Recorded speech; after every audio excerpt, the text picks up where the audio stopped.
स्वागत है। आज हम दिल्ली सरकार के एक हालिया फैसले पर बात कर रहे हैं। जी। जो पुराने वाहनों को पेट्रोल डीजल देने पर रोक लगाई गई थी, उसे फिलहाल टाल दिया गया है। हाँ, ये काफी चर्चा में था। हमारे पास एक लेख है जिसका शीर्षक है दिल्ली सरकार का पुराना वाहन प्रतिबंध, जन आक्रोश की जीत। तो लगता है जनता का दबाव काम कर गया। कुछ हद तक तो ऐसे ही लग रहा है। तो चलिए आज इसी मामले की तह तक जाते हैं, समझने की कोशिश करते हैं कि ये प्रतिबंध असल में था क्या, क्यों लगा और अब क्यों हटा है। बिल्कुल। देखिए, ये समझना जरूरी है कि ये जो नीति थी जिसे एंड ऑफ लाइफ या EOL कहा गया, EOS, हाँ, ये NCR में प्रदूषण कम करने के लिए लाई गई थी। अच्छा, और दिल्ली पहला शहर था इसे लागू करने वाला। अच्छा, इसके हिसाब से 15 साल से ज्यादा पुरानी पेट्रोल गाड़ियां और 10 साल से पुरानी डीजल गाड़ियों को फ्यूल नहीं मिलना था। जी, फ्यूल नहीं मिलना था। और ये 1 जुलाई से लागू भी हो गया था। और इसका असर तो बहुत बड़े पैमाने पर पड़ रहा था। हाँ, आंकड़ा करीब 62 लाख वाहनों का था। 62 लाख, बापरे, इसमें तो कार, स्कूटर, ट्रक सब आ गए होंगे। जी हाँ, सब शामिल थे। और सरकार का तर्क ये था कि दिल्ली का जो 50% से ज्यादा प्रदूषण है, उसके लिए यही गाड़ियां जिम्मेदार है। हाँ, यही उनका कहना था। और इसमें एक दिलचस्प बात ये थी कि इन एंड ऑफ लाइफ वाहनों ELVs की पहचान के लिए हाँ, शहर के करीब 500 पेट्रोल पंपों पर ऑटोमेटिक नंबर प्लेट रिकग्निशन मतलब ANPR कैमरा लगाए गए थे। ओ अच्छा, ANPR कैमरे। जी, ये सीधे एक सेंट्रल डेटाबेस से जुड़े थे। तो जैसे कोई ऐसी गाड़ी आती वो अलर्ट कर देते। बिल्कुल, फ्यूल ऑपरेटर को पता चल जाता। लेकिन अब सरकार कह रही है जी कि ये सिस्टम मजबूत नहीं है। हाँ, पर्यावरण मंत्री मनिंदर सिंह सिरसा का बयान आया है। उन्होंने कहा कि इसमें तकनीकी चुनौतियां और जटिल प्रणालियां हैं। बिल्कुल, पर ये तो पहले सोचना चाहिए था ना। सही बात है।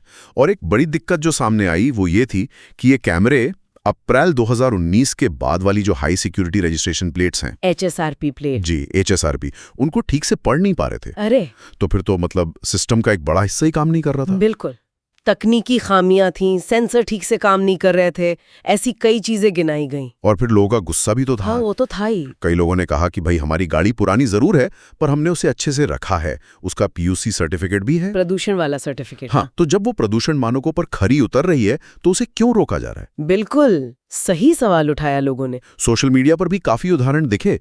एक ने बताया कि उनकी 16 साल पुरानी मर्सिडीज E28 TV6 जो बिल्कुल अच्छी हालत में थी, वो रातों रात विंटेज कबाड़ बन गई, उनके शब्दों में। ओह, और एक और थे जिन्होंने बताया कि अपनी 8 साल पुरानी रेंज रोवर जो बहुत कम चली थी, डीजल वाली होगी, हाँ, डीजल, उसे औने पौने दाम में बेचना पड़ा सिर्फ इस 10 साल वाले नियम के चक्कर में। ये तो वाकई मुश्किल स्थिति थी लोगों के लिए। बिल्कुल। और देखिए, लेख में एक आलोचना ये भी है कि लोगों को लगा ये कोई पर्यावरण नीति कम और इस जिम्मेदार मालिकाना हक पर जुर्माना ज्यादा है। मतलब ये कि ये तरीका है लोगों को नई कार खरीदने पर मजबूर करने का, जिस पर करीब 45% GST और सेस लगता है। ओहो, ये एंगल भी है। जी, ये भी कहा गया। और लोगों ने सुझाव दिया कि भाई उम्र के बजाय उत्सर्जन देखो, एमिशन बेस्ड मॉडल क्यों नहीं। सही बात है। तो अब सरकार क्या कह रही है? अब सरकार का कहना है कि वो ऐसी गाड़ियों को जब्त करने का सिस्टम बनाएंगे जो वाकई खटारा हालत में है, न कि उनको सजा देंगे जो अपनी गाड़ी मेंटेन करते हैं। जी, कुछ ऐसा ही इशारा है। और दिल्ली तो पहला शहर था इसे लागू करने वाला, बाकी NCR शहरों का क्या? हाँ, जैसे गुरुग्राम में 1 नवंबर से प्लान था, पर अब दिल्ली के इस फैसले के बाद कहना मुश्किल है। वो भी शायद रुक जाए, हो सकता है, अभी स्पष्ट नहीं है। तो कुल मिलाकर मामला यह है कि जनता का दबाव और तकनीकी दिक्कतें, इनके चलते दिल्ली में तो ये प्रतिबंध फिलहाल टल गया है। जी, स्थिति तो यही है। पर ये एक बड़ा सवाल छोड़ जाता है ना, बिल्कुल, कि पर्यावरण के लक्ष्य हासिल करने के लिए क्या ऐसे नियम बनाना ठीक है जिनका असर इतने सारे लोगों पर सीधे पड़ता हो, खासकर जब उसे लागू करने वाली तकनीक ही पूरी तरह तैयार ना हो। हाँ, इस संतुलन बनाना बहुत मुश्किल है।